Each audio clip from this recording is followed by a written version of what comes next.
Good afternoon, couples. We're back. I hope you enjoyed your lunch together. Pero mukhang nasa work si Donna. May work ba kayo, Donna, today? Wala sir, nasa bahay lang po. Si Josh. Nasa bahay lang din, sir. Okay. So, this is the resumption. Nandiyan na ba sila? Si Fritz. Nandiyan na si Fritz. Nag-CR lang po. Sige, hintayin natin si Fritz.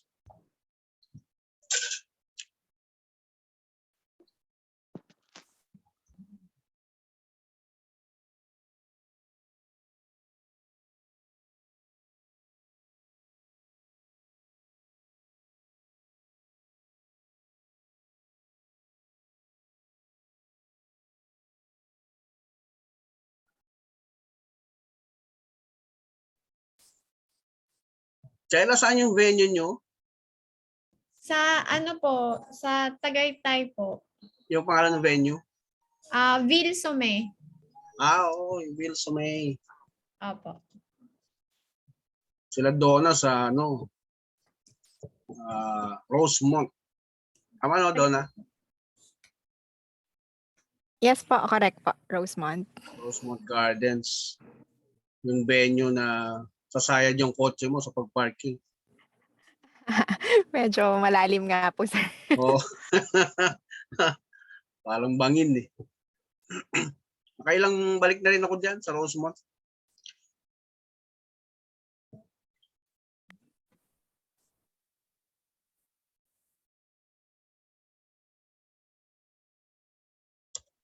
So pinag-usapan natin kanina yung design. How important the design? Because by knowing the design, you know how to deal with the product. Diba? You know how to maximize the use of the product. So ganun ka-importante yung knowledge natin sa design. Mas lalong na ma-maximize ang use ng isang product when we apply it properly. So application is very important. Whenever you acquire a knowledge about something, application is the next step that you should do. Okay? I-apply, gagamitin, so we can maximize the use of the product. Now, we went to the Garden of Eden. This is where everything started. Lalong-lalo na yung relationship.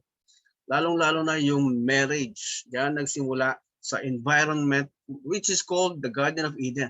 Yan yung hindi nila makita-kita until now. Because it's a kind of environment created by God na nung nag-violate si Adam and Eve, nawala yung environment na yan. So supposed to be, relationship is supposed to work under the environment of God. Yung principles and laws na nabuo during that period. Yan ang dapat masunod. Hindi yung haka-haka, opinion, or theory ng kung sino-sinong tao.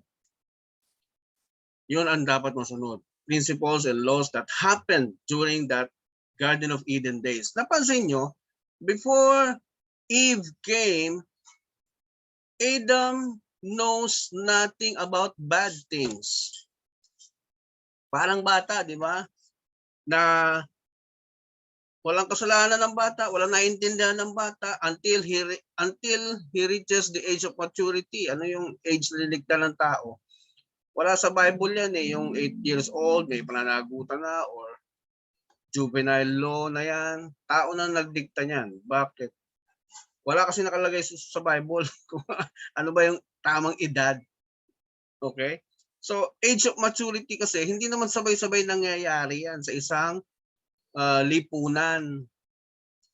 So, iba-iba ang level ng pagpasok ng age of maturity ng isang tao. Because it only happens within him. Di ba? Kahit naman si Joshua, di ba? Dumating lang, mafe-feel mo naman Joshua kung kailan mo masasabing matured ka na eh. Di ba? Anong taon mo na-realize yan, Josh?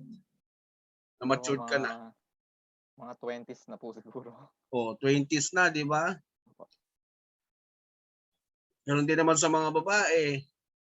But very important sa lalaki na maagang mag-matured or maunang mag-matured para pag nag-asawa siya, o yun nga yung sinasabi ng ating lipunan, ready ka na ba na mag-asawa? Ready ka na ba na harapin yung consequences ng pag-aasawa? Gaano ka naka-mature to accept the responsibilities of a husband? O nagkaanak of a father, parehong posisyon yan na walang retirement. Di ba, Fritz? Pwede ka ba mag-retire as a husband? Hindi, di ba? Hindi ka pwede mag-retire as a father. O, yan yung mga posisyon na walang iwanan, walang atrasan. O, kaya Adam, dinidevelop ng Diyos, matagal yan bago niya na-meet si Eve. Unfortunately, dahil sa curiosity ng human being, kasi instant adult sila lumabas eh. Hindi kagaya natin, dumaan tayo sa pagka-baby, wala tayong nalalamang masama until such time na naintindihan na natin yung mga bagay-bagay. Di ba? So yun yung kondisyon ni Adan before he met Eve. Hindi siya nakakakilala ng bad. Lahat ay good ang alam niya. So nung tinesting na ng ahas si Eva, we found out na bakit alam ni Eva. The husband is the teacher of the wife. Okay? So yan yung mga established facts natin na wag natin kakalimutan. Because it was also validated in the New Testament during the time of Apostle Paul. Okay? So lahat yan tinuro din ni Jesus sa kanila. Tinutuloy na lang ng mga apostles yung kanilang mga principles na natutunan. Now, principles are also law. Okay? Principles, prince, that's why merong word na prince came from the word first in line. Prince, first in line.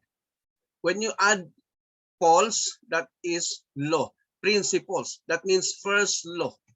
Yung principles. It means first law.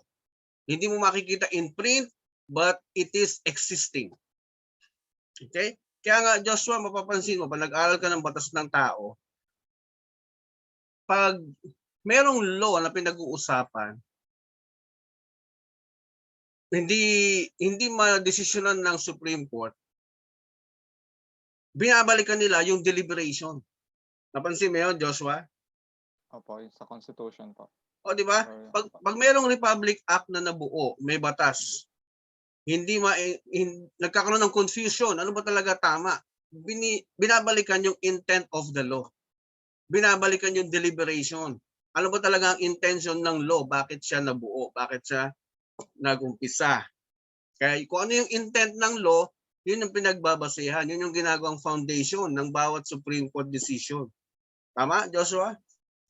Opo, yung pinag-usapan po nung sa Yes. legislation. Yes, kung anong pinagdebatehan yan, bakit ba sinong proponent niyan, anong intention niya. So going back from the beginning, yung principle na ginagamit. Okay? Ganun din naman sa inyo sa workplace. Pag mayroong problema, sino ba to? Sino nag-approve nito? Saan galing tong pondo na to? Di ba? Napansin nyo?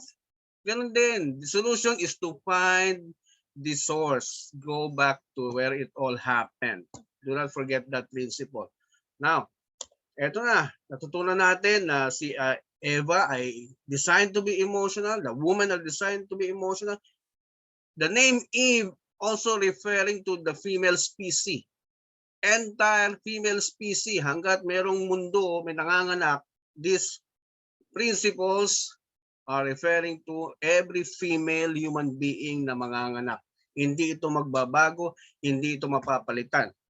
Kung magbago man, ito ay gawa ng tao. Pag binago ang design ng tao, pag pinantay nila ang male and female na equality, na sinasabi nila equality, then doon nagkakaproblema ang marriage. Pag pinipilit ni wife na pantayan yung husband niya sa karunungan, pinipilit niyang pantayan sa authority sa loob ng bahay, then that's where the relationship will malfunction. Because hindi sakop ng society, hindi sakop ng gobyerno, hindi sakop ng mundo ang pagdidikta kung pamilya ang pag-uusapan.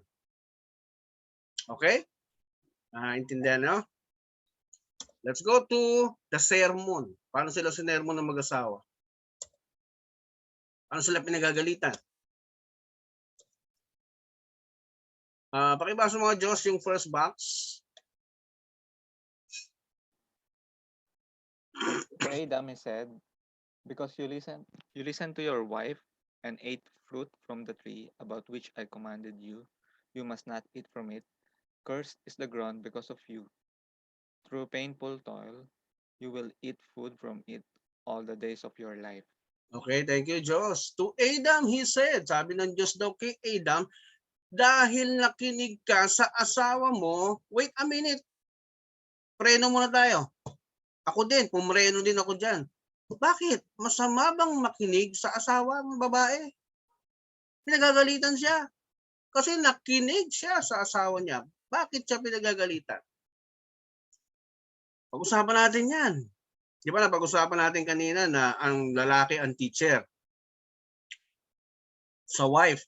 Di ba? So ang requirement, kailangan alam na lahat ni lalaki yung tungkol sa buhay para maturuan niya yung wife niya. Kailangan may sapat siyang kaalaman because you cannot do or you cannot teach what you do not know. Di ba? Fritz, tama? You cannot do what you do not know. You cannot give what you do not have. Okay? So, kailangan mo ring maging marunong sa buhay para may makuhang payo ang inyong wife. Eh dito, pinagagalitan siya. Hindi pala talaga dapat minamando ng babae ang buhay ng lalaki. Subukan mo doon na diktahan ng buhay ni Joshua. Hindi matutuwa yan. Diyos, matutuwa ka? Si Donna, diktahan buhay mo?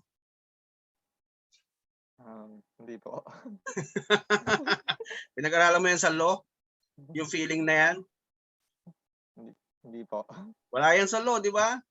Wala po. It's a natural built-in features. Kaya merong mga babaeng nagmamando sa relationship, iniiwanan niya ng mga boyfriend nila. Pag sa relationship pa lang, boyfriend-girlfriend, minamandohan na ng babae yung boyfriend, hindi nagtatagal yung boyfriend. Nagtataksil. Okay?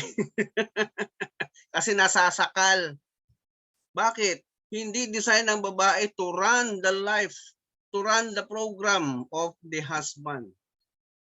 Kaya pag nakita na ng lalaki yan sa boyfriend-girlfriend relationship pa lang, hindi nagtatagal ang relationship. Bakit? Because nararamdaman ng lalaki parang minamando nito yung buhay ko. Lalaki ang nagmamando, ang inutusan ng Diyos na magmando sa buhay. Lalo na sa pamilya o nag-asawa. Kaya pinagagalitan siya ng Diyos. Because you listen to your wife. Diba, nabasa nyo kanina, 1 Corinthians? The husbands are designed to be the teachers of the wife. Kaya your husband will always malfunction.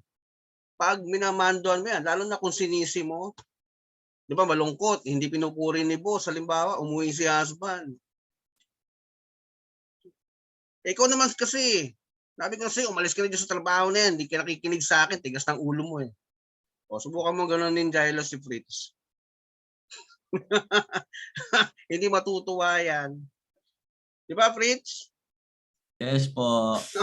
Kasi hindi yun ang inaasahan niyang salita sa iyo. Ang inaasahan niya, encouragement.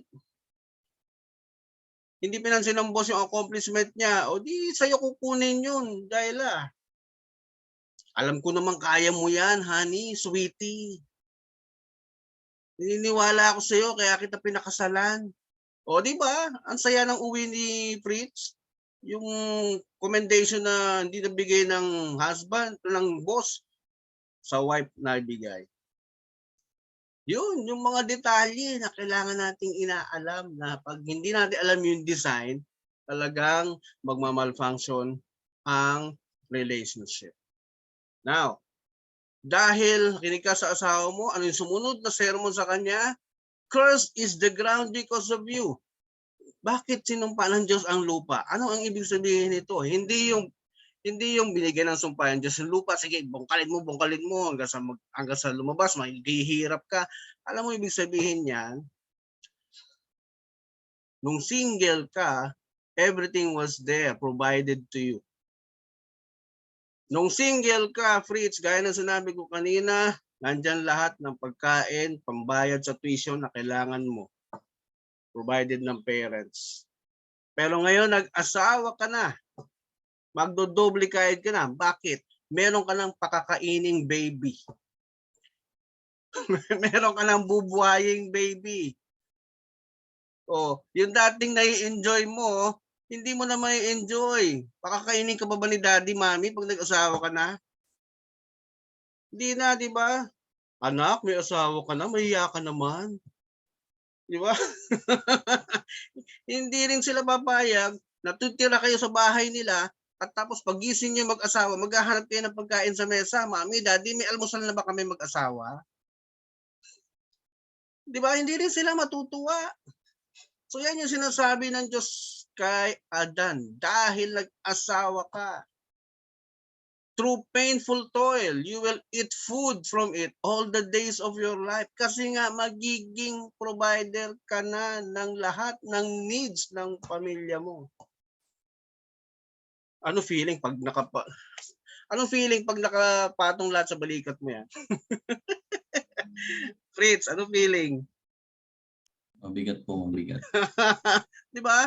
Kaya nga, natatawa ako minsan, pag may namimit akong mga tatay na nagsisikap, tapos hirap na hirap sa paghahanap buhay. Di ba? Gustong madedo niyan. Sige, patayin niyo na ako para matapos na lahat ng problema ko. Alam niyo kung ano yung problema niya? Yung pagpo-provide araw-araw. Oo, pag nagdadrive nga ako, may tatay na tumatawid, nakatalikod eh. Sawa na sa buhay na yan. Problema para sa kanila, yung pagiging provider. Di ba? Nagparami ka ng anak eh. Natural.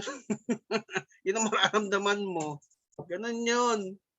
Okay, so now you understand yung sermon ng Diyos kay Adan. Pangalawa, sinisermon na si Eva. Pakinggan natin, Donna, pakibasa. To the woman, he said, I will sharply increase your pain in childbirth. In pain, you will bring forth children. Your desire will be for your husband, and he will rule over you. Okay, thank you, Donna. Sabi ng Diyos sa babae, dadagdagan ko, I will sharply increase your pain in childbirth. Wait a minute. Preno muna tayo uli. Bakit sinabi ng Diyos, I will sharply increase? Pinag-isipan ko rin mabuti to eh. Pag mayroong dinadagdag, ibig sabihin mayroong existing. Tama ba, Jaila? Di ba? May dinadagdag eh. Ibig sabihin may existing. Hindi kaya si Eve nung panahon na yon, o ang design ng babae talaga, ay mayroong kakayahan na magbuntis kahit walang asawa? Hindi kaya ganun? Di ba? In pain, you will bring forth children. Pag single ka, mahirapan ka ba manganak? Hindi naman. Pag single ka, siyempre wala namang bubuntis sa'yo, hindi ka manganganak. Baka lang may kakayahan na yung babae before pa na magbuntis kahit walang sex. Kaya pala na-invento siguro yung in vitro. Ito pa isang nakakatuwa. Yung kapitbahay ko, titinda lang itlog. Meron silang poultry. Tinanong ko, yung poultry nyo, ano yan, magkasama babae at lalaki na manok? Hindi, puro babae lang yung mga inahin. Tuloy-tuloy ang itlog nila. Ha? Kahit walang rooster, kahit walang lalaking manok na pumapatong sa manok na babae na nangingitlog? Oo, tuloy-tuloy lang yun. Nalaman niyo na ba yun, Joshua? Donna? Yes, po. Nalaman niyo na yun? Hindi pa. Yes po. Di ba? Yung manok din yung Nangingitlog silang kusa kahit hindi patungan ng rooster. Opo nga eh. Di ba? Nagulat lang din po kami. Ako din talaga nag-wonder ako eh. Talaga? Ibig sabihin, nakadesign ang katawan nila na mag-multiply. Ang galing. Baka yung babae na human being, ganun din ang kakayahan before. Na natuklasan na ng science ngayon na pwede pala magbuntis kahit walang sex. Which also happened to Mary. Virgin Mary. Wala silang sex ni Joseph. Nabuntis ng Holy Spirit. Di ba? Oh, ang galing. Your desire will be for your husband. Sumunod na sinabi ng Diyos dito. Ano yung sabihin nito? Lagi mong nanaisin yung husband mo sa tabi mo. Kaya pag yung husband hindi pa umuuwi, oras na ng uwian, nag-worry na ang wife. Hahanapin mo daw na si Joshua, gabi na, ba't di pa umuwi tong lalaking to? Tapos tinawagan mo, naka-off yung cellphone, out of reach. Anong iisipin mo, Donna? Baka po may kalokohan. May kalokohan ka agad, di ba? Ganun ka-advance mag-isip ang babae, Joshua.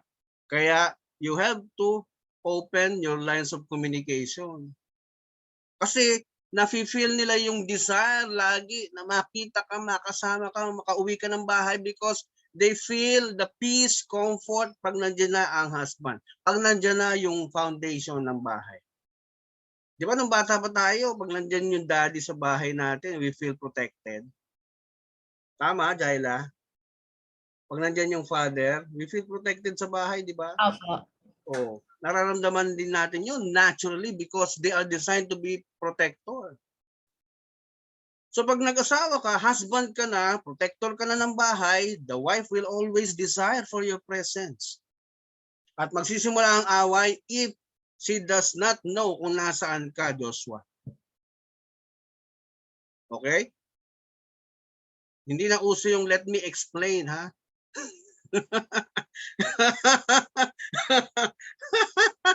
Kahit anong explain gawin mo dyan, na-imbento na ang, anong tawag doon sa nakakapag-charge sa travel charger, anong tawag doon? Power bank po. Power bank. Nauso na ang power bank. Wala ka nang pwedeng idahilan. Okay? Nalobat, out of reach. Hindi po pwedeng ganun. Nag-aalala yung asawa mo, sabihin mo maaga pa lang na mata-traffic ka or etc. May dadaanan ka. Okay, husbands? Okay po. And he will rule over you. Remember, sa babae ito, sinasabi ng Diyos. Ha? Sa babae, sinasabi ito ng Diyos. He will rule over you. That's the main reason bakit nagre-react ang mga lalaki pag minamanduhan ng babae ang lalaki. Pag dinodominate, pag naging dominator na ang babae, nasasakal ang lalaki, mas nagmamalfunction siya. Now, pag sobrang dominator naman yung lalaki, pakiramdam din ng babae, nasasakal din siya, di ba? Ruler. He will rule over you. From the word ruler. Leader. Kailan nasasakal ang babae? Kapag nasobrahan sa pagiging ruler si husband. Kapag hindi ginagampanan yung pagmamahal sa babae.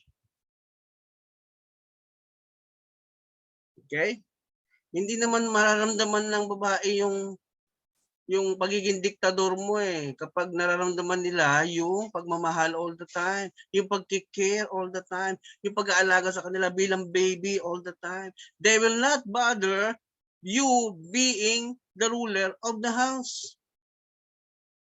They will only malfunction kapag dikta ka ng dikta tapos hindi mo naman pinapadama yung love sa wife. Naintindihan nyo na? He will rule over you. So wives, you are not designed to run the life of your family, but the husband. So give it to the husband. Diyan ang purpose niya. Okay? Let your husband do his job. Ito yung sinasabi ko kanina, by John Gray pala, hindi John Connor. John Gray. So, pinalaya sila. Ito yung sinasabi ng Diyos na you will die. Sumuway ka, you will die. And that death represents cutting of communication with God because they chose to disobey. Now, during pandemic, nag-isip ako mabuti. Nagdasal ako, sabi ko, Lord, kung kasama sa plano mo na ang tao ay magpapamilya, bakit mo pinagagalitan si Adam and Eve nung sila ay nag-asawa? Alam mo, sagot na nakuha ko. God requires obedience. No buts, no ifs, no explanation. Na kung magdidesisyon ka, tanungin mo siya. He demands compliance. Yun ang requirement ng Diyos because hindi tayo entitled sa opinion. Hindi tayo entitled sa boses natin. Hindi natin siya pwedeng iboto. Yung sinasabing karapatan magsalita, galing yan sa Greece. Galing yan sa democratic concept. But when you deal with God, you are not entitled to opinion. Pag sinabi ng Diyos, sumunod ka, sumunod ka. Dahil may built-in punishment yan. Ano yung built-in punishment? Inisa-isa ko na sa inyo kanina. Mag-abuso ka, mag-dictate ka sa pamalakad sa pamilya, huwag mong mahalin asawa mo, magmamalfunction ng asawang babae, at mag-aaway kayo palagi.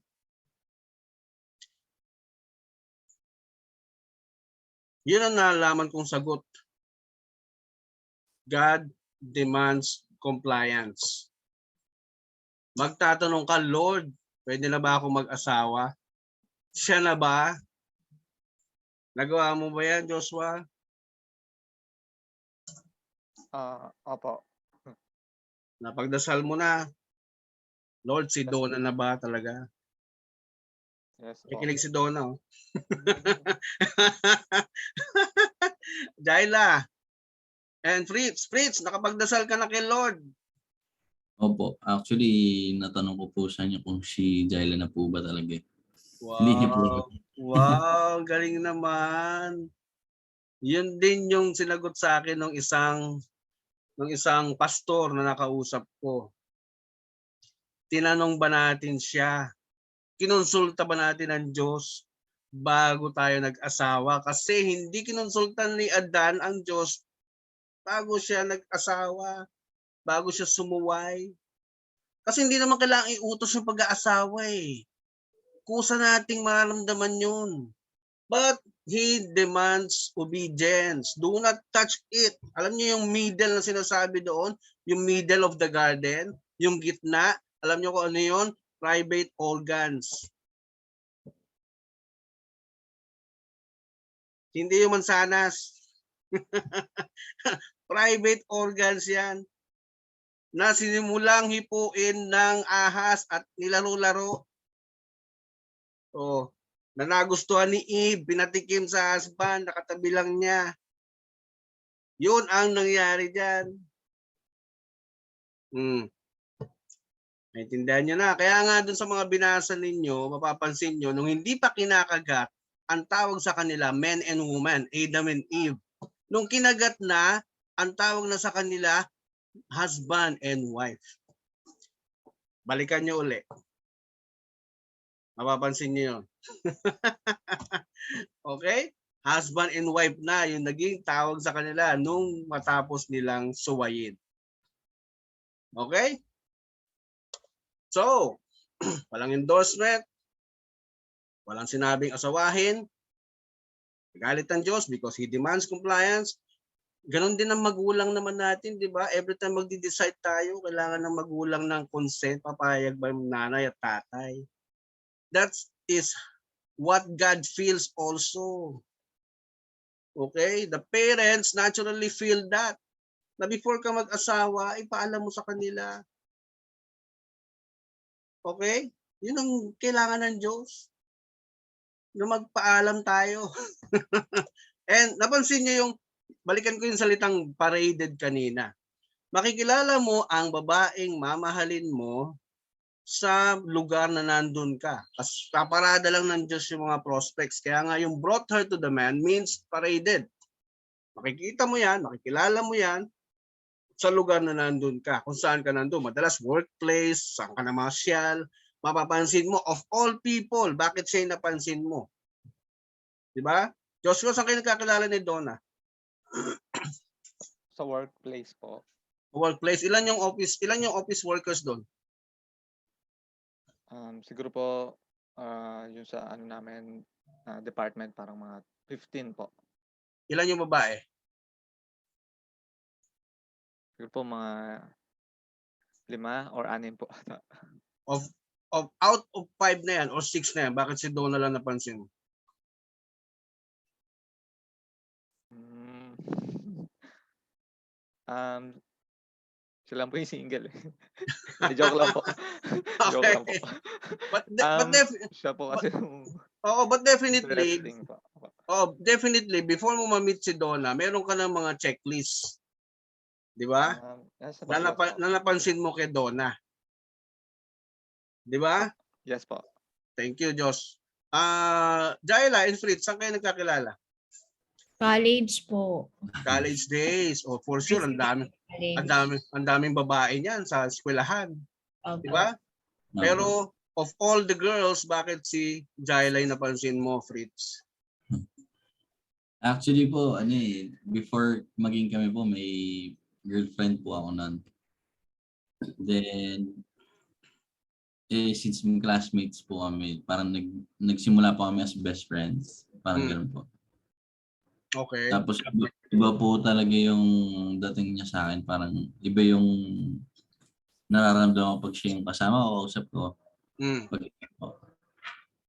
Okay. Nandun din siya sa checklist mo. Yes po. Di ba? So, pag naramdaman nyo na yan, dinesisyonan nyo na yan, doon nagaganap yung sinasabi nilang soulmate. Yun yung feeling. Yun ang totoong meaning ng soulmate. Yung naramdaman mo, siya na ito. Siya tong pinili ko. Soulmate. Galing sa katawan ko to. Okay? Ganun yun. Now you understand? Ha? So, respeto yung pangangailangan ng lalaki, love yung pangangailangan ng babae. Paano nyo ngayon gagampanan yan sa araw-araw? Because science have proven na ito yung mga needs ng husband, ito din yung needs ng wife na napatunayan nila. Siyempre pag science, pinag-aralan, kinolekta, statistics, napatunayan totoo. So kukonsulta tayo ngayon sa mga scientists. Merong isang site na ang pangalan ay allprodad.com. Dito, dahil pag-aasawa ay marriage journey din, di ba?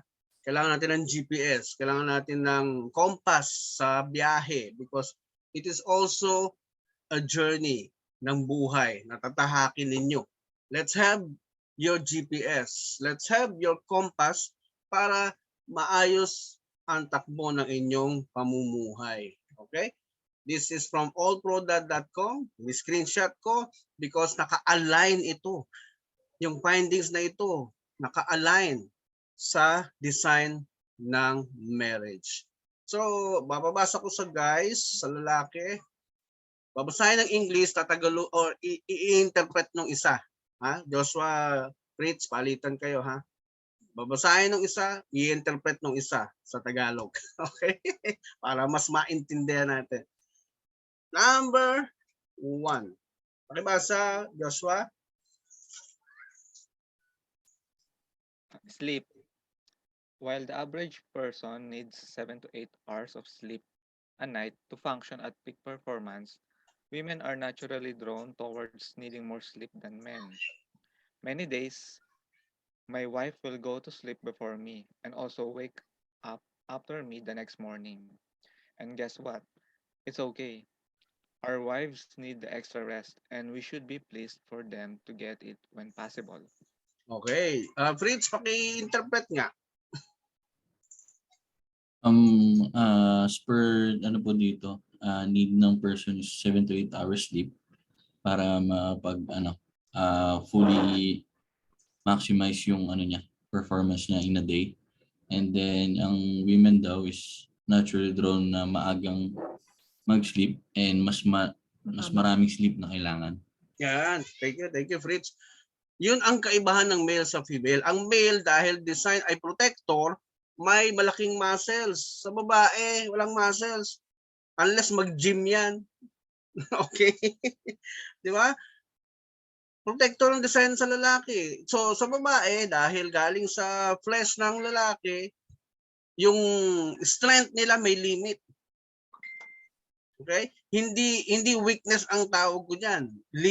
Limited strength.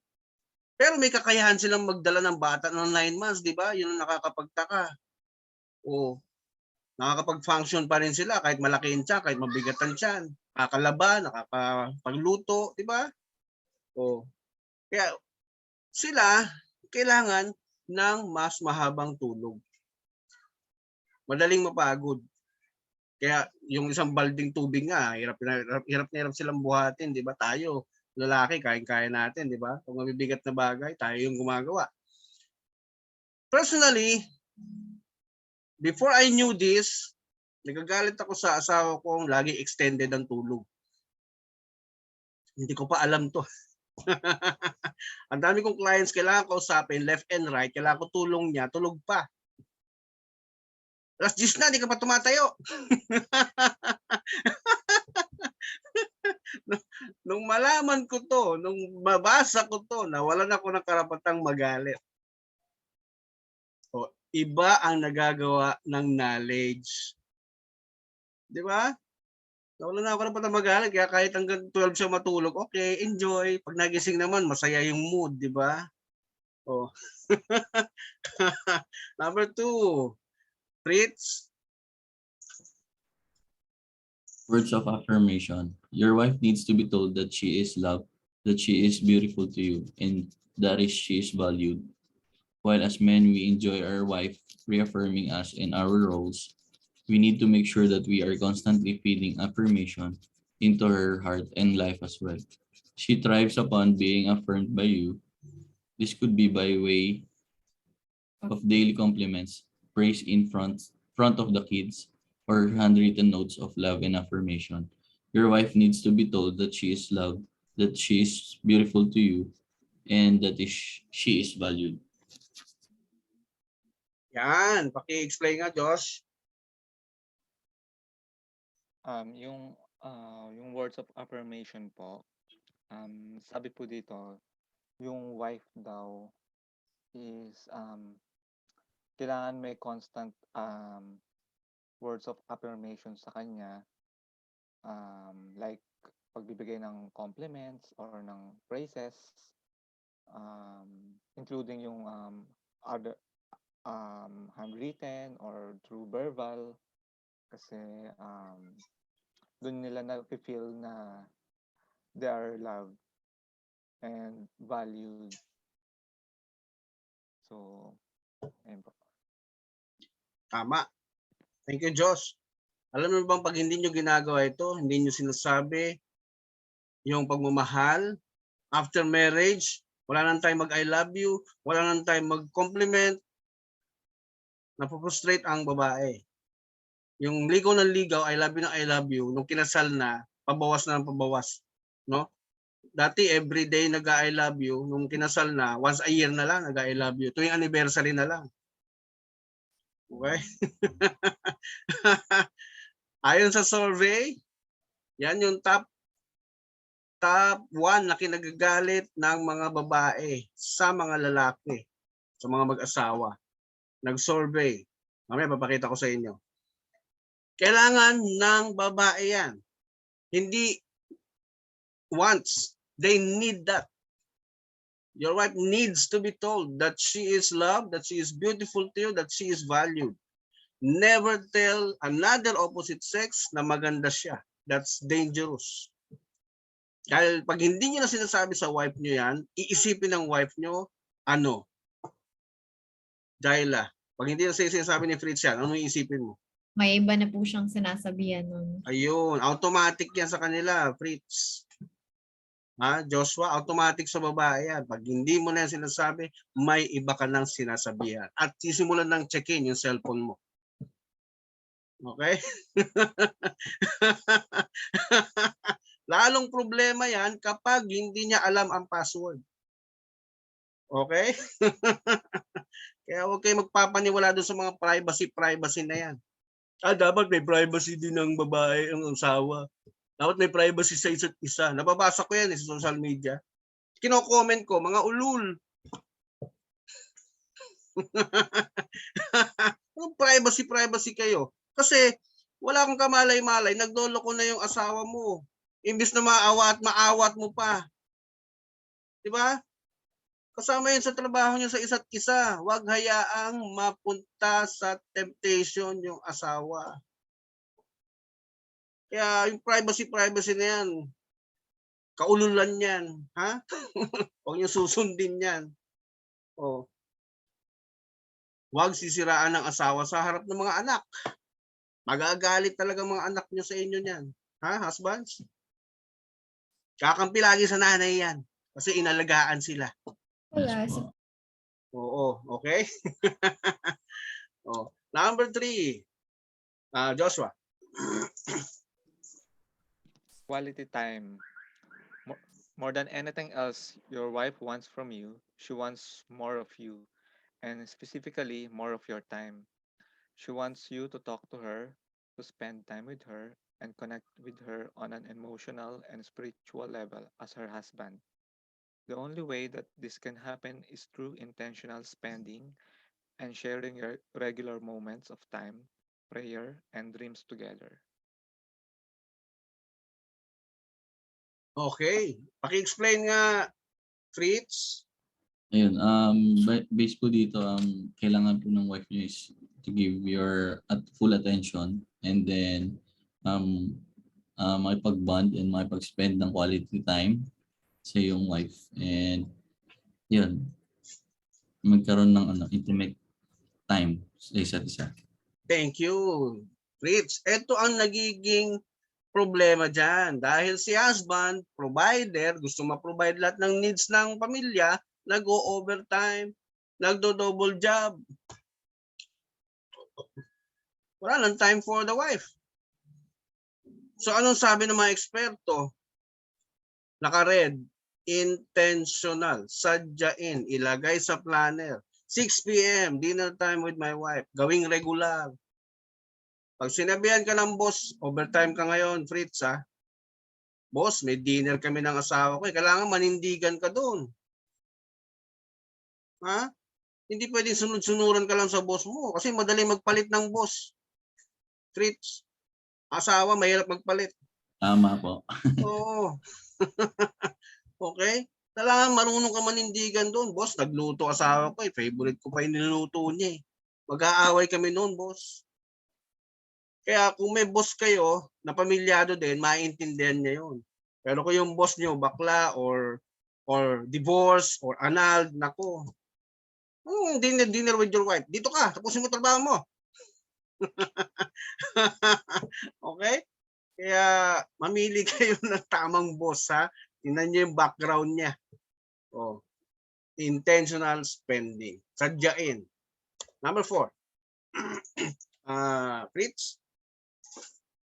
Detailed communication.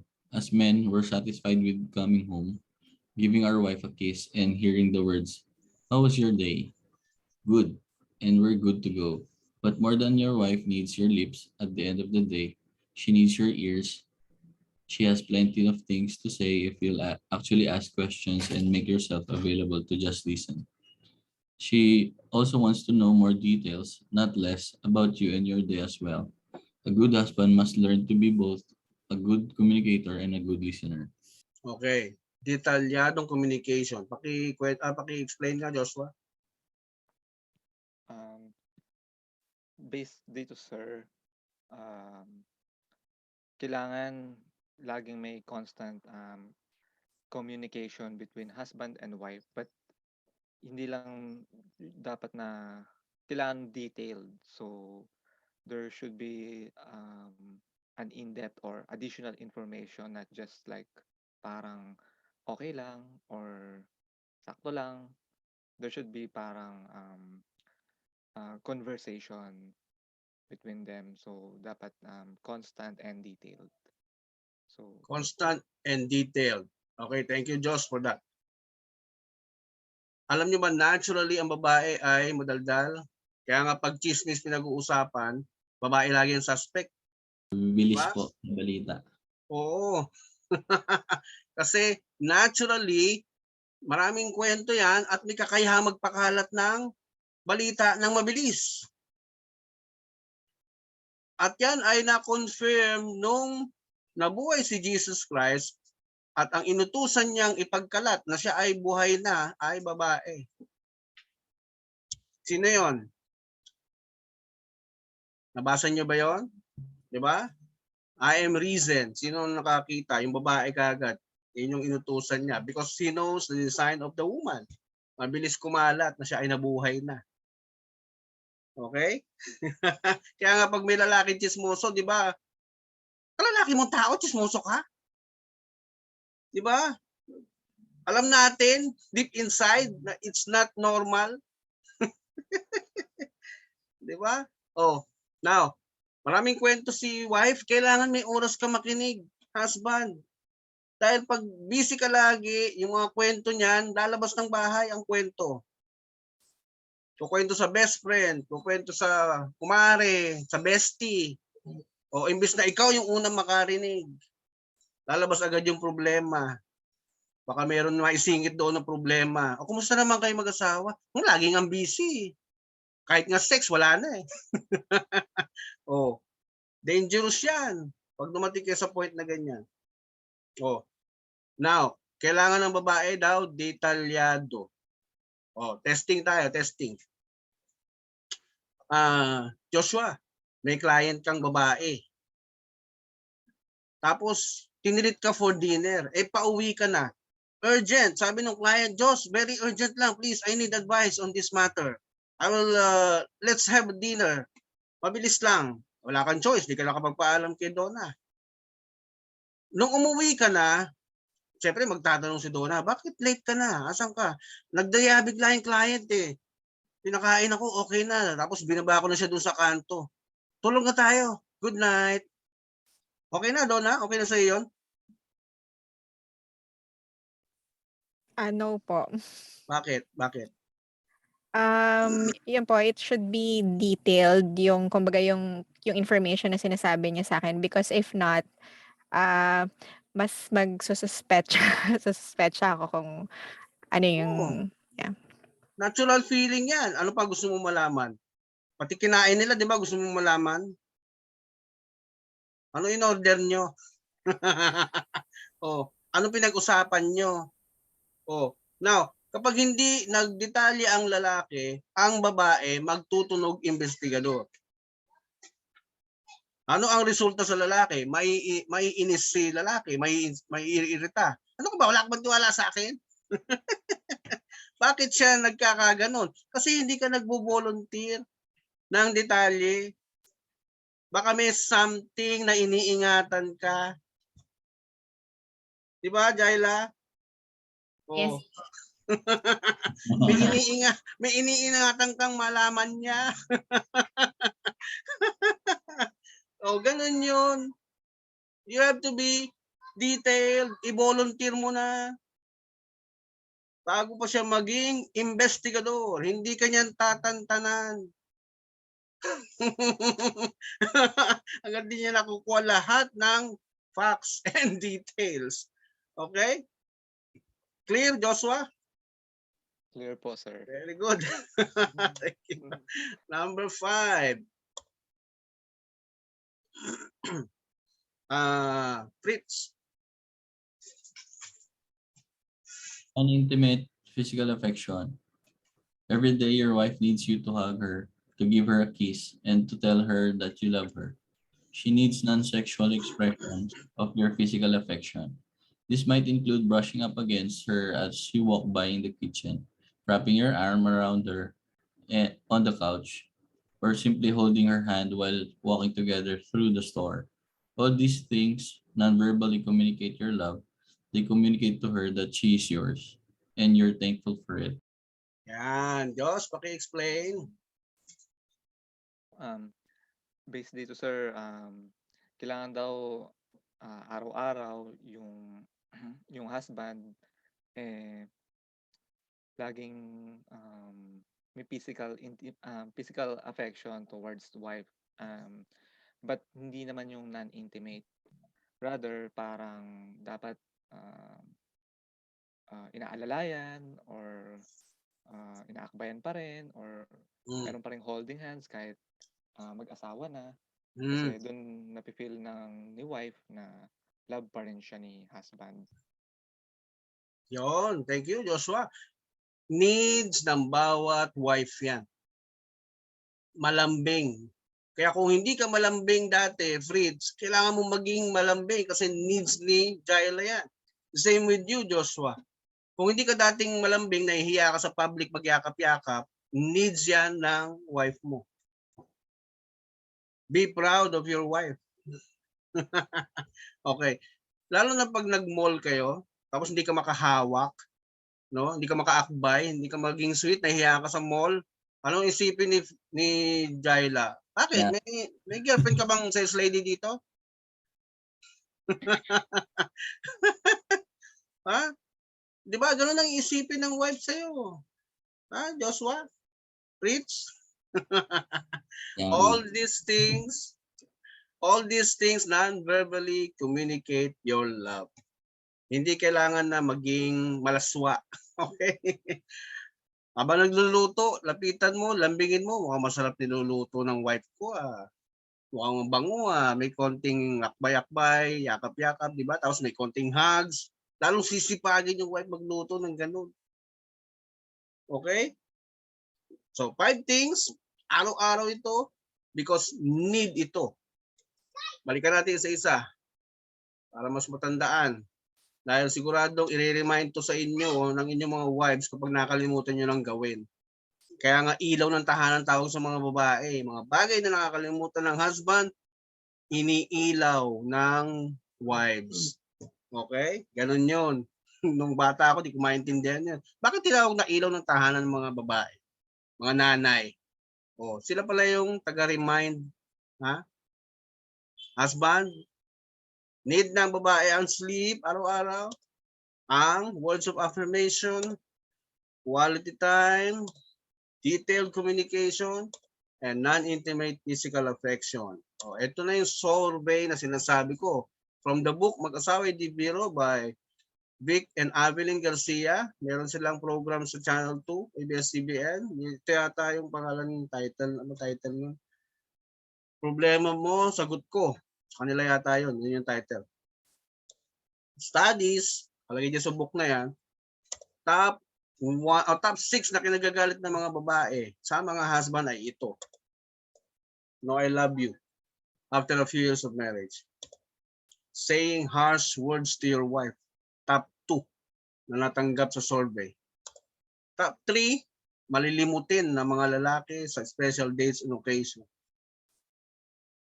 Kaya pag birthday niyan, tapos wala ka pang plano, pagdating ng gabi, tinawagan mo, "Hi sweetie, hi baby, pauwi na ako ha." Hindi mo alam nakabihis siya, nag-aantay. Okay? Kapag wala kang naalala, away yan, magagalit yan. Hindi mo ba alam, birthday ko ngayon? Gabi na, hindi mo pa binabati. O, Donna, di ba? Matutuwa ka, Donna. Hindi po. Matatapos na yung araw, hindi ko pa binabati. Na sobrang busy ni Joshua, daming clients, daming hearings. Di ba? Oh, spending too much time on TV, gadgets, friends, social life, tapos na yan, pinagsawaan na yan. If you're going to go back to the TV and gadget, dalawa kayo dapat na gumagawa niyan. Hindi na with friends. Tapos na yon, ha? Fritz, hindi ka na nag-ML? Ha? Nakamute ka. Naglalaro pa din po. Lalalo pa rin. Oh. Ingat ka kasi baka ma-abuse mo yan. Alam niyo ba may tumawag sa akin last month? Stewardess yung babae ha. Yung lalaki mayaman, may kaya, everything.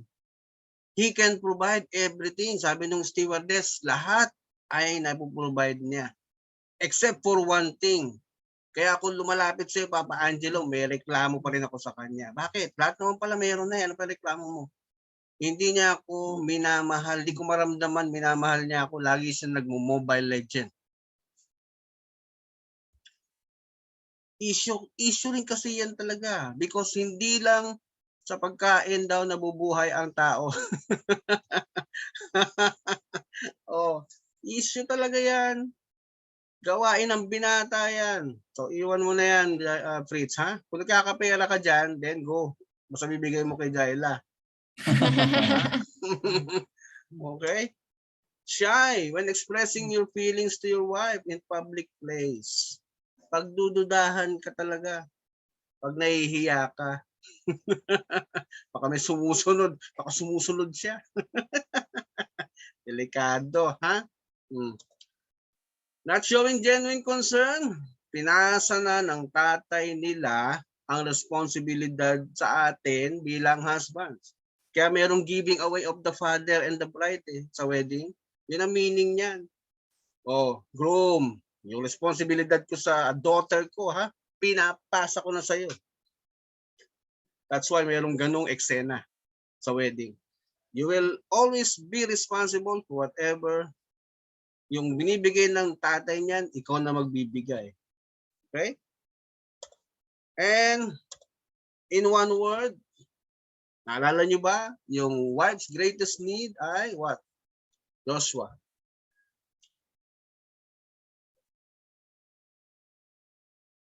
Ayon sa kanyang design. Alala? Hindi ko po maalala. Di ba alala? Kaya pala. Love. Saan nakasulat yan? Sa Ephesians chapter 5. Ito yung verse. Ayan o. Ephesians chapter 5 verse 25. Okay? Love ang utos ng Diyos na pangangailangan ng mga wives. Love your wives. Okay? Because that is how they were designed. Kaya nga, you cannot be harsh to them. Maramdamin niya mga yan. Loving your wife also means being there for her in sickness and in health 24/7. Loving your wife also means that she is your priority. Loving your wife also means giving her correct guidance in life. Okay? And husbands are cultivators of their wives. Pag na-lost yan si Jaila, kanino ang reflection, Fritz? Sa akin po. Oh, pinabayaan ka na ng asawa mo. Asan ba yung husband mo?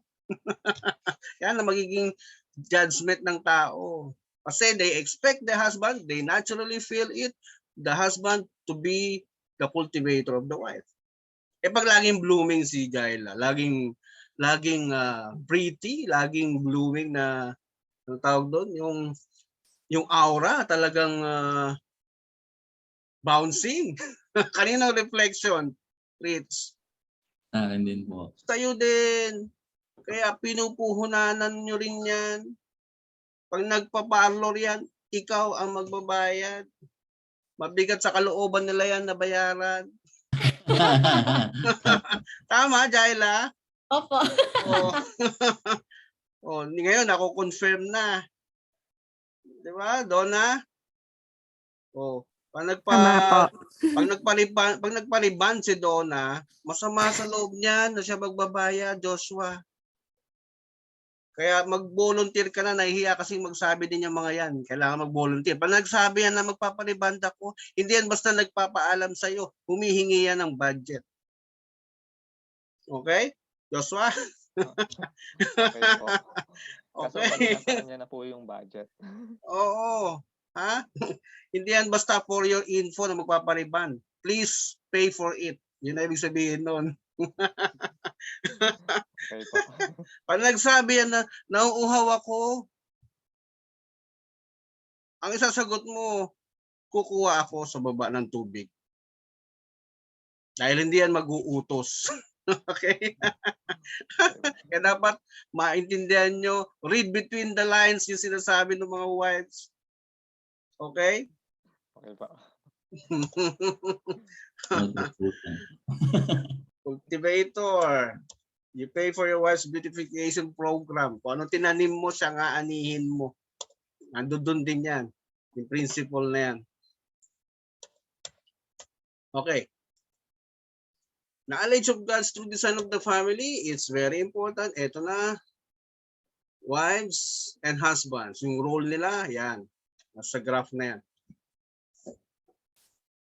Punta na tayo sa needs ng husband.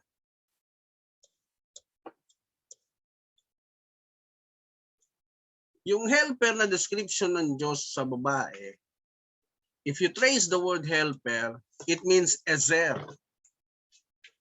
Eve was someone who would give vital strength to Adam. The word ezer in Hebrew, which is helper, na sinasabi ng Bible, ito yung word na pag tinrace mo, going back to God. God describes himself as ezer also. Yung bang iipit ka na sa sitwasyon, wala kang ibang matakbuhan, wife mo ang tatakbuhan mo. Hindi yan katulong, hindi yan tagahugas, hindi yan tagalaba. Ang society natin, ang tawag nila sa helper, katulong, tagaluto. But the real meaning of that is katuwang. Yung mga bagay na hindi kayang gawin ng husband ay magagawa lamang with his wife beside him. Okay? Presumably, it was to alleviate the man's aloneness and partner with him. So don't make your wife na tagalaba, tagaluto lang ha. Pag nagkaroon na lang extra budget, kumuha na lang katulong. Kasambahay. Ha? Kung hindi pa kaya, tulong kayong dalawa. Palitan kayo sa paghuhugas ng plato, paghuhugas ng puwet ng mga anak, ha? Palitan. Pagtimpla ng gatas ng baby, parehong nag-work, palitan, hindi yung iaasa lang sa babae, ha? So husbands, study level 2 of marriage and family. How to be a good husband and father. Kunin yung job description. Wala ka na excuse ngayon. Google mo lang yan. Lalabas at lalabas yan. How to do my role as a husband and father. Ha? Fritz? Yes po. So kung ano yung nakikita nyong studies na pangangailangan daw ng bawat bata, bawat baby, ito din yung pangangailangan ng wife ninyo. Na ang makapagbibigay lamang ay husband. Okay? Physiological, safety, love, belonging, esteem, self-actualization. Lahat ito sa husband manggagaling. Ganon din naman ng husband. Baka naman sabihin nyo, Papa Angelo paano naman ako? Di ba, Joshua? Baka later on sabihin, magreklamo si Fritz, paano naman kami? Dahil tao ka din. Kailangan mo din to. Yun lang dyan, no?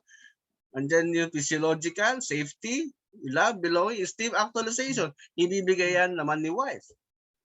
Ha, wives? Malinaw? Kakaintindihan tayo? Yes po. Okay, thank you. Very good. To the future wives, level 1. Foundational knowledge na kailangan ninyo to handle your husband para hindi mag-malfunction. 5 things your husband needs every day. Ito, naka-align din. Nakita namin, naka-align sa design ng marriage. And we are sharing this with you from patios.com. We advocate the same thing, building stronger marriages and happier families. Number 1, pakibasa, Donna. The need to feel respected. A man's need for respect is every bit as strong as his need for sex. Even in those moments when he doesn't deserve your respect, still give it and you'll be affirming him and bringing out the best in him. Ironically, your husband usually needs your respect the most in this moment, even when he deserves it the least. There, for more, check it out with the 7 ways husband needs respect for their wives. Fritz, Jaila, can you explain? Jaila? Parang yung katulad din po ng sinabi niyo kanina, it's what they really need, yung respect. Kahit hindi na, parang kahit may times na you think na hindi mo kaya ibigay yun, yun pa rin yung kailangan nila. Kasi at the end of the day, yun yung mas tamang gawin din po. Okay. This is science talking. Yung mga author ng mga sites na binabasa ko, they hold PhDs, they hold degrees na talagang dumaan sa pag-aaral yung kanilang mga sinasabi. Sa oras daw na ayaw mong irespeto ang husband mo kasi galit ka, nagtatampo ka, doon daw mas ibigay ang respeto. Doon. Yung oras na naiinis ka. Yung oras na nagagalit ka. Okay? Doon mo ibigay. Yun ang need ng lalaki. Kaya nga sinasabi ng Diyos yung submission na kinu-question ng Christianity. Modern na tayo ngayon. Anong submit? Equality. O doon nagkakaproblema ang relationship. The moment na nakinig ka sa mundo, equality. Magmamalfunction nga yung husband mo pagka ginanyan mo Pag ni-raise mo sa kanya yung issue ng karapatan, issue ng karapatan ng kababaihan, bla bla bla. Pasapukin ka ng husband mo. Okay? Never do that. You're talking about your relationship. Anong sabi ng Diyos? Wives, submit yourselves to your husband. Bakit? Magsasabong kayo. Ipipilit din niyang tama siya. Ipagtatanggol niya ang sarili niya.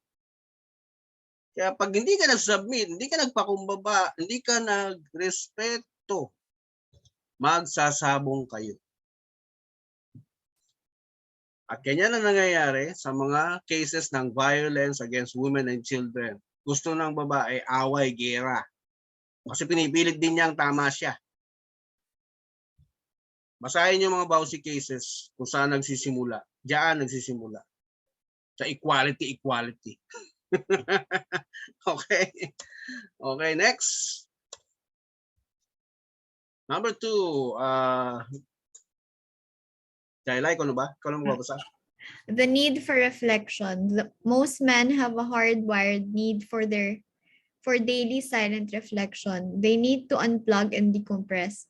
This isn't an excuse to lounge on a recliner all night drinking beer and watching Sports Center, but do your best to give your husband some time daily to have a few moments of uninterrupted time to reflect and decompress.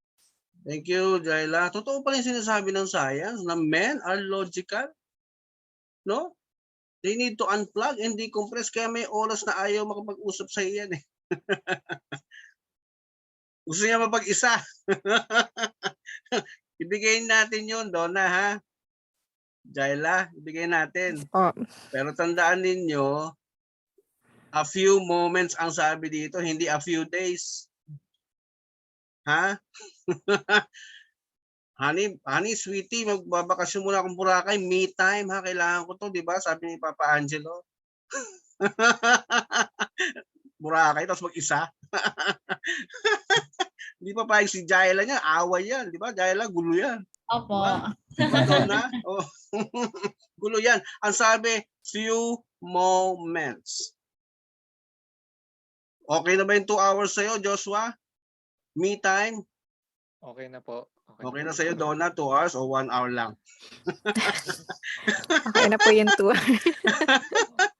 Pag-usapan nyo, ha? Magpaalam kayo.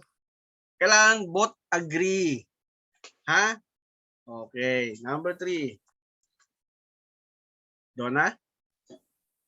The need for sex. The husband doesn't always have a stronger drive than the wife, but most men list sexual fulfillment and frequency as their number 1 or number 2 need in marriage. Daily intercourse may not be possible or practical, but make frequency a priority. Therefore, Okay na, okay na. Huwag natin i-click to. Baka kung saan tayo dalhin ito. yes ba? Alam niyo kung napanood niyo yung video ni Dr. Miles Monroe about the male being a progenitor. Araw-araw nagpo-produce ng sperm ang lalaki. Kailangan ilabas yan. Kailangan ilabas yan. At kailangan sasaluhin mo yan, Donna. Ha? Jaila, sasaluhin mo yan, ha? O, pag walang sasalo sa loob, naku, sa labas yan itatapon. Sa labas yan ilalabas. Okay? Kaya, meron namang 4 seasons ng babae. Pag may monthly period, anong tawag doon sa monthly period, Joshua? According to Dr. Miles Monroe. Anong season yon?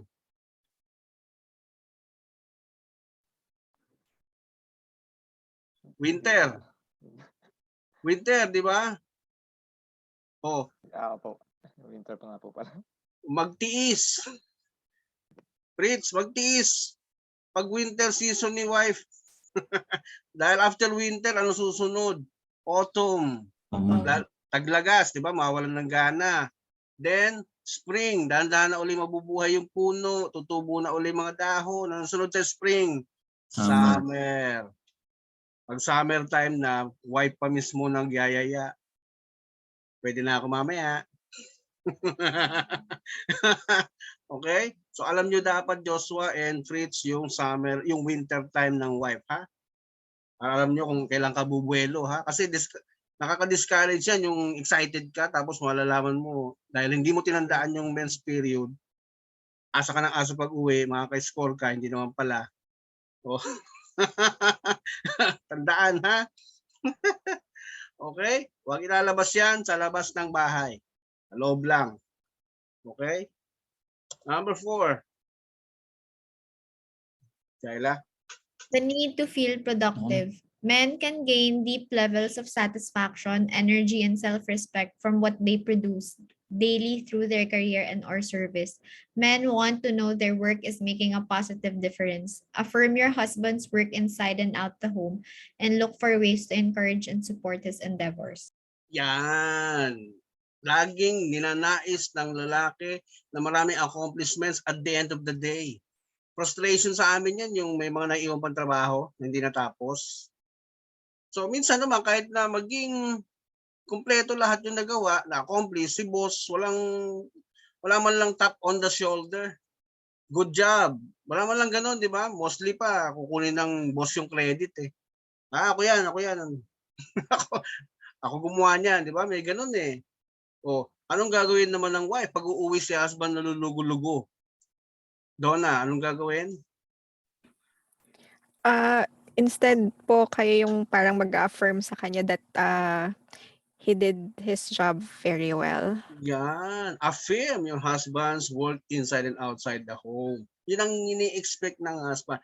Hindi niya kailangan sabihin yan. Pag nakita niyong lulugo-lugo, nagkwento, hindi niya kailangan i-request sa'yo yan. Dapat ibigay mo.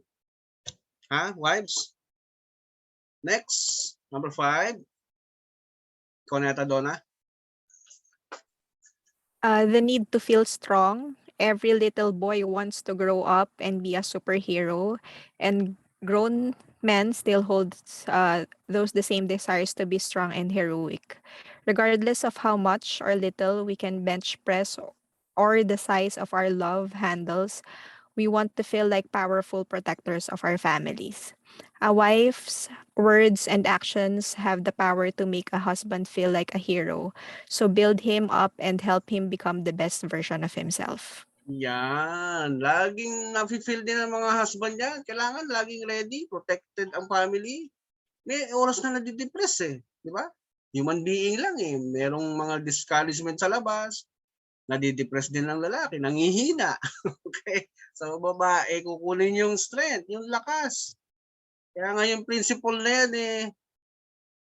Napatunayan natin sa story ni Samson and Delilah. Di ba? Yung mga superhero, laging may love story. Pag nanghina si Superman, kukuha ng lakas sa babae. Pag nakita niya na yung babae, lalakas na siya uli. Doon kinuha yung principle na yan. Okay? Because the man has to be o protector all the time. Kailangan magampanan niya yung role niya, yung trabaho niya, yung purpose niya.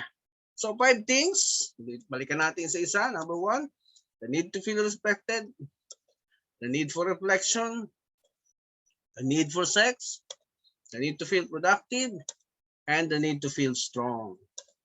Mag-asawa di biro uli ang ating reference dito, survey na ginawa nila.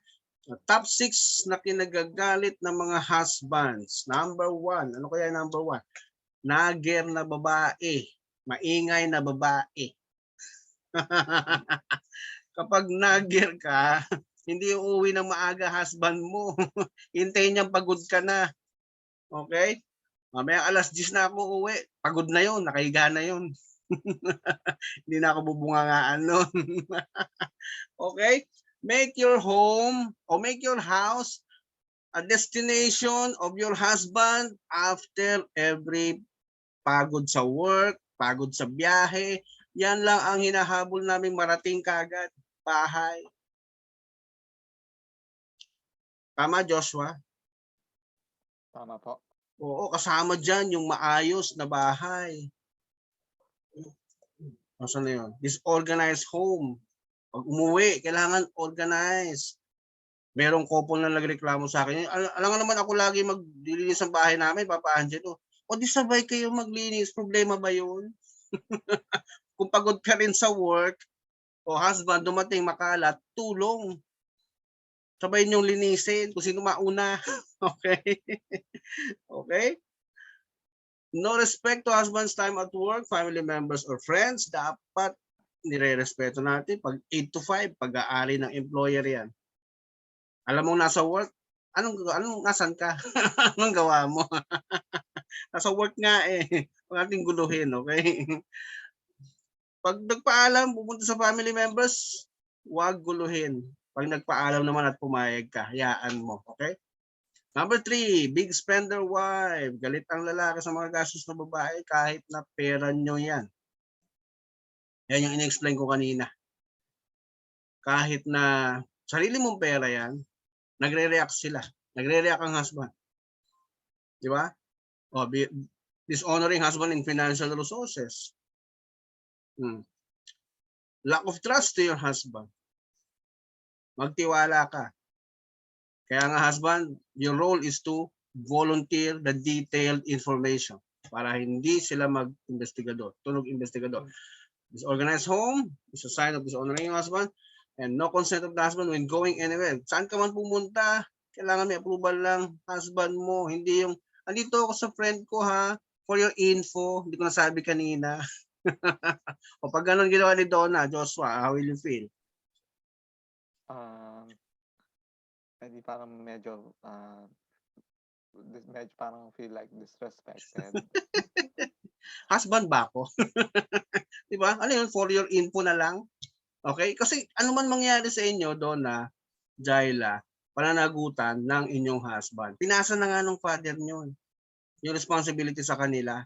So saan man kayo pupunta, kailangan may approval ng husband, hindi FYI lang. Okay?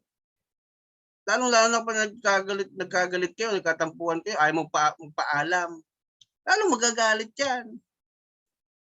Di ba, Jaila? Opo. Oh. Relate na relate si Jaila. Okay, next. In one word, what is your husband's greatest need na sinabi ng Diyos? Ano pangangailangan ng husband mo? Ayon sa aking design sa kanya, ano daw yun? Respect.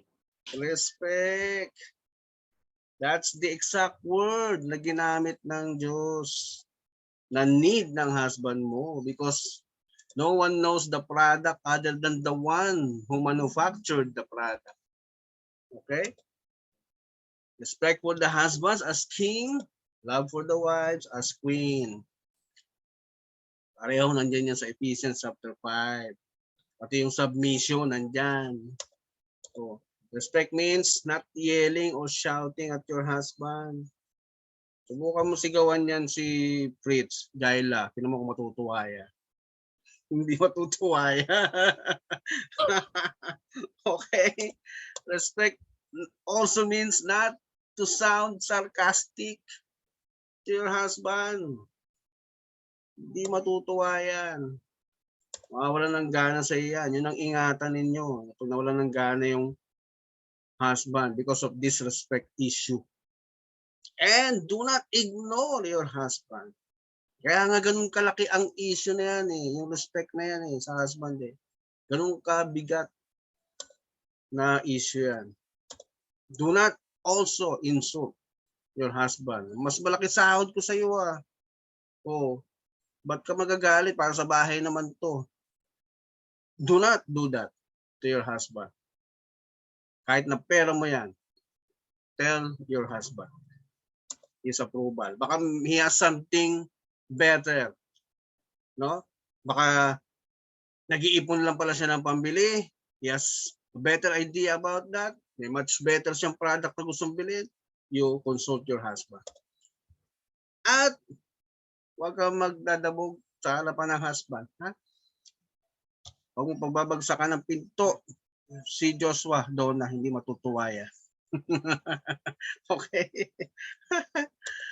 And ito yung ating na-confirm kanina. You're not designed to rule over your husband. Ha? Wives? So every human being's need. Tandaan nyo rin ang pangailangan ng inyong husbands. Ito din yun. The same lang sa inyo. According to Abraham Maslow's study or theory. No one knows the product well other than the one who made the product. Donna, pakibasa yung first two lines. Wives, submit yourselves to your husbands as is fitting in the Lord. Joshua, next line. Husbands, love your wives and do not be harsh with them. Now, naintindihan nyo na ang lahat. Ha? Na wala sanang broken marriages kung nalalaman lang ng lahat ang tamang design ng marriage. Wala sanang broken marriages kung naituturo ito ng tama sa kanila. Kaya this is what we are proud of. Every time we teach this counseling, itong pinagmamalaki namin, hawak namin yung tama, yung katotohanan. Because di ba, the truth will set us free. Set us free from what? From confusion. Set us free from experimenting. Set us free from doubt. Di ba? Pag nalaman mo na yung totoo, confident na tayo. Dahil ang tamang knowledge, magbibigay sa atin ng tamang desisyon, pagdidesisyon sa buhay. Okay? Tandaan natin, life is not good all the time. Pwede tayong bawian anytime. Kaya habang buhay tayo, malakas tayo, gampanan natin willingly, without conditions, ang relationship natin sa ating asawa. Pag-ingatan natin. Okay? Parang cake yan. Sabi ng mga tao, hindi possible ang perfect marriage. Well, baka sa Pilipinas hindi possible. Bakit yung ibang bansa kaya nila? Bakit sila nasasabing happiest country in the world? Di ba? Pag sinabing happiest country in the world, mababa ang crime niyan. Wala nagugutom dyan. Intact ang mga pamilya. Di ba? Oh. Kaya, yung kultura natin, yun lagi isasagot. Impossible ang perfect marriage. Pero remember, tandaan ninyo, ang perfect cake ay dumaan sa proseso. Ganon din ang marriage. Dumadaan yan sa proseso. Bakit? Kontrolado mo ang cake. Kontrolado mo ang emotions mo. Kontrolado mo ang feelings mo. Di ba? So, kayang magkaroon ng perfect marriage. Basta meron ka lang guide, meron kang sinusundan na guidelines. Tama, Josh? Yes po. Kasi pag wala kang guide na sinusundan, mag-i-experiment ang tao. Try ko nga to kung effective. Try ko nga to kung gagana. Di ba? Ganoon ang tendency natin if we don't have the guide. Oh. Kaya pag nakapasa ka na bilang lawyer, Joshua, ang guide mo yung mga libro na binasa mo, di ba? Hindi ka pwedeng lumabas doon, di ba? Opo.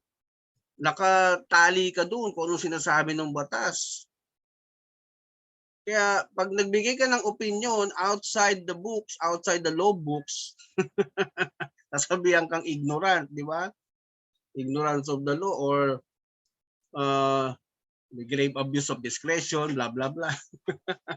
Opo. Oh. So remember, if the society's concept is not written in the King's Manual, then it is ungodly. Okay? If it concerns your family, follow the King's law. Hindi na sa'yo yan. Hindi na pag-aari mo yan. It's not about your feelings anymore. Kaya nga sinasabi ng tao, pinag-isa kayo ng Diyos. Ito ang ibig sabihin nun, pinag-isa kayo in flesh and spirit. Bakit? Because he was seeking godly offspring. So just imagine the world full of ungodly offspring. Just imagine. Alam niyo na ang pwedeng mangyari. If our community has full of neglected children. Tuturuan ng society yan. O ito, drugs. Masaya yan. So that's what usually happens kahit sa US, yung studies nila. Ano ang kahihinatan ng mga bata kapag nasira ang pamilya. So, napansin mo, Joshua, sa studies of law, merong solusyon binibigay nga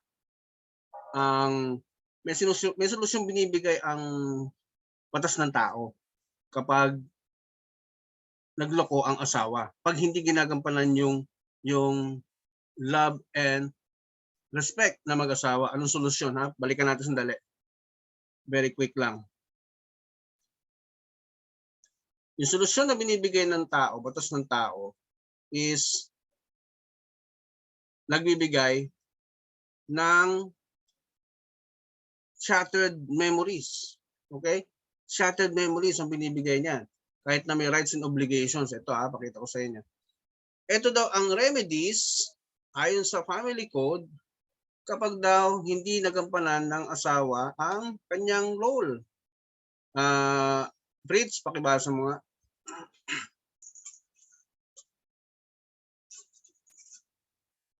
Makamute ka. Remedies when a spouse fails or refuses to comply with marital duties. Number 1, annulment of marriage, declaration of nullity of marriage, legal separation, action for support, action for damages, action for receivership, judicial separation of property, action for guardianship, action for sole administration of property, judicial admonition of spouse, judicial declaration of presumptive death, summary judicial proceeding, action of injunctive relief, contempt action, criminal action, administrative action, and protection order. Oh, protection order galing sa barangay. May nakita kayong solusyon that preserves the marriage, Joshua? May napansin kang solusyon that preserves the family? Wala po. Wala, di ba? Puro hiwalay po siya. Oo, puro hiwalayan na yung solusyon na yan. At ano ibibigay sa inyo yan? Shattered dreams.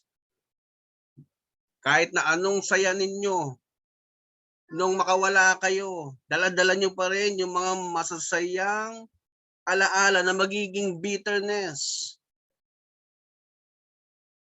Pero kapag sinunod nyo yung sinasabi ng Diyos, hindi kayo aabot diyan. Tama? Hindi kayo aabot sa sitwasyon na yan. Kaya ang solusyon binibigay ng tao ay kapag sira na ang pamilya mo. Pero ang solusyon na binibigay ng Diyos, magpipreserve ng iyong pamilya. Hindi aabot sa pagkasira. So, take your choice. Take your pick.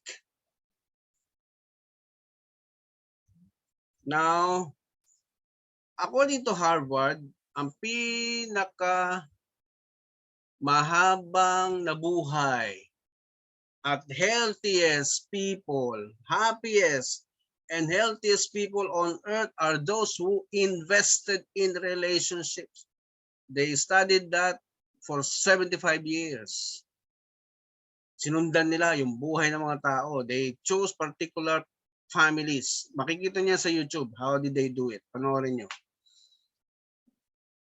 So, gusto mo ng mahabang buhay? Maintain your good relationships with your spouse. Gusto mo ng masayang pamilya? Maintain consistently following God's standards in relationship. God's commandments in relationship.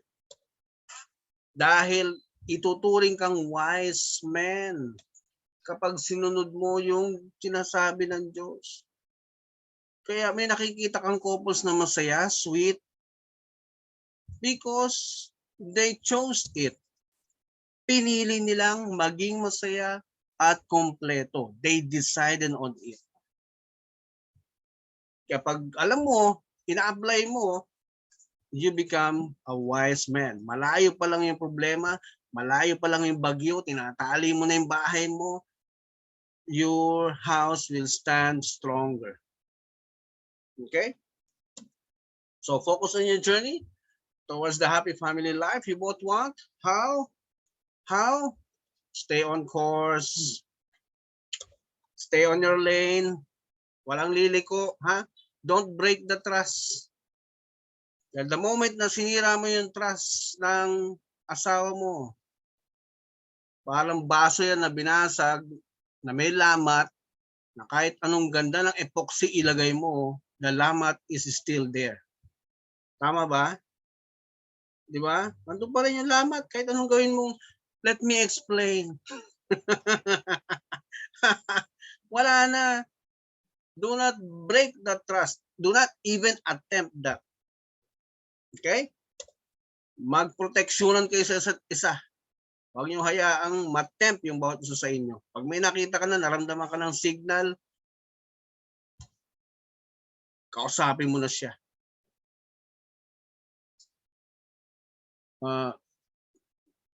Fritz or baby, honey, sweetie, may nabasa ako nag-text sa'yo. Miss you daw. Kilala mo ba yun? Oh, Gusto ay, po. hindi. Wrong send yan. Okay? Basta when you confront each other, make sure na make sure na kalmado kayo, ha. Okay? Yung iiwasan yung matempt yung bawat isa sa inyo, ha? Duty niyo yan sa isa't isa. Mga bagay na hindi pa nangyayari ay nasa inyo pang mga kamay. Mga nangyari na, tapos na, hindi na siya mako-correct, ha? So, happy life, happy family, happy marriage is a choice. Gusto mo masayang pamilya, tahimik na buhay, choice yun. Desisyonan niyo yun. Agree on it. Okay? It's a choice. That's me with my kids. You have to spend time with your family. Remember, Gloom Fatherhood. I have all 7 kids, male, all male in a row. So napakalaki responsibility ko niya. Wow. Yeah. Sila Jaila po, 6 na girls. Wow. Yung na girls. Sa inyo, sa family nyo? Ako po pangalan. Wow. At kapag yung tatay very responsible, walang magugutom dyan. Walang magugutom dyan because nakaalalay lagi ang Diyos sa iyo. When you are a very responsible father, sinabi yan ni King David. Diba? I am old and yet I have never seen the righteous forsaken. Sabi ni King David, hindi ko pa nakita yung isang mabuting tao, yung isang mabuting ama na nagutom yung mga anak niya. I have never seen the righteous forsaken, nor his children begging for food. Statement ni King David yan. God will always be with you, Joshua and Fritz. The moment na naging focus kayo, diretso kayo sa family. without anything na nag-i-interrupt sa inyo. Focus on your family, all the needs, and God will always be with you. Bibigyan ka ng kakayahan lagi to provide for them. At yan yung nangyayari sa akin. Walang nagugutom sa mga yan. All of them are studying sa private school. Kahit pandemic, never na may umiyak sa amin na wala kaming pagkain. Namimigay pa nga kami ng pagkain, that's why we have foundation. Oh, kaya nagsimula yan nung mag-unang-unang lockdown last year. Nung magsimula ako mag-ikot to give foods doon sa mga ninineglect, wala sa listahan ng DSWD. Yun yung iniikot namin. So the ball is in your hands, couples. The fate of the next generation lies in you, husbands, fathers. Sa lalaki talaga binigay pangangalaga ng mundo. Yun ang binili ng Diyos kay Adam. Kung lahat ng lalaki ganun, kagaya ni Adam, wala sanang problema ang mundo. Less problem ang ating mundo. Okay? So, pag-aralan ang roles. We also teach how to be a good wife, how to be a good husband, good father, good mother, better wife, better husband, better father, and mother, so on, so forth. Message na kayo sa amin. My sincere prayers for the success of your marriage. Thank you po. Nalito kayo, no? Asan ako dyan? Napin niyo ako. Dami nalilito dyan. Okay. Thank you for your active participation. Thank you po. Thank you so much po. Thank you so much, then. Thank you, sir. Feedback, Joshua, please. Sir. Feedback sa mga natutunan, realization. Ayun po, madami po akong natutunan, sir, kasi yung mga nabanggit niyo po mga hindi nakalagay sa books. So hindi siya mababasa in usual books or sa internet, but parang ano po siya, yung iba is based po from your experience. So yun po yung I think na nag-gain ko po from this lectures. So thank you, sir, for that, and i-ano ko po, i-apply ko po in our marriage. Yan, application. Next step. Thank you, Josh. Donna. Yun sir, realization, well, usually naman po parang alam na rin po namin yung mga information. Ang naging mas maganda po sa pag-attend ng seminar na ito is that kumbaga nagkaroon ng kumbaga it's like guidelines na talagang susundin ng bawat couple. So it's a really different thing na kumbaga alam namin yung mga do's and don'ts for husband and wife. So yan, ano po, yun po yung mga I think na gain ko on my end. So also yan po yung sabi rin po ni Joss, yan, application po with our marriage. Yan ang sikreto ng mga nagtatagal na pagsasama. Yan yung key na ginagamit nila. Okay? So gamitin nyo rin. Jaila, Fritz, feedback? Yun sa akin po, parang katulad ng sinabi ni Donna na parang yung ibang mga like examples na experience na namin, tapos yung with this seminar, parang nagtagpi-tagpi siya, mas naging malinaw kung bakit ganun pala, kung yung mga reasons behind it. And sobrang thankful na may ganito before magpakasal. Ayun, and really looking for, ang dami ko pong natutunan. Ang dami actually, natuwa kami sobra. Ang dami namin natutunan na, ayun nga, which is excited kami na i-practice and i-apply sa maging marriage namin. Thank you, Jaila. Fritz? Para sa akin po, mas naging open yung mind namin about sa things na nangyayari sa amin. Kasi minsan, hindi kami maintindihan kung bakit nangyayari ito or kung bakit kami nagka-clash ng ganito. So yun, mas nalinawan po kami and mas natuto kami na kung paano i-handle ito yung mga things na to. And yun nga, kailangan po namin i-apply yung mga natutunan po namin para maging happy life and happy marriage life yung namin, magiging marriage po. Yan. Yan yung sikreto ng pampahaba ng buhay. Na alam nyo na. Kasi hindi ka may stress eh. The more you know how the product function. Tama. Diba? Oh. Thank you again for your active listening, for your participation. Sana baunin nyo yan. Ang isa lang request ko sa inyo, pag kayo ay nag-anniversary someday, invite nyo naman kami. Ibalita nyo ha. Ibalita nyo sa amin yung benefits na na-acquire ninyo, yung benefits na nakuha ninyo by applying those principles. We want to hear that. We'd love to hear that 10 or 15 years from now. Ha? Andiyan lang kami sa social media, pakalat-kalat. Yes po. So, Thanks po. break muna tayong konti, mga 10 to 15 minutes bago nyo makausap si Father JP para may konting pahinga tayo. Ha? Balik kayo after 10 minutes or 15 minutes? Okay 15? po.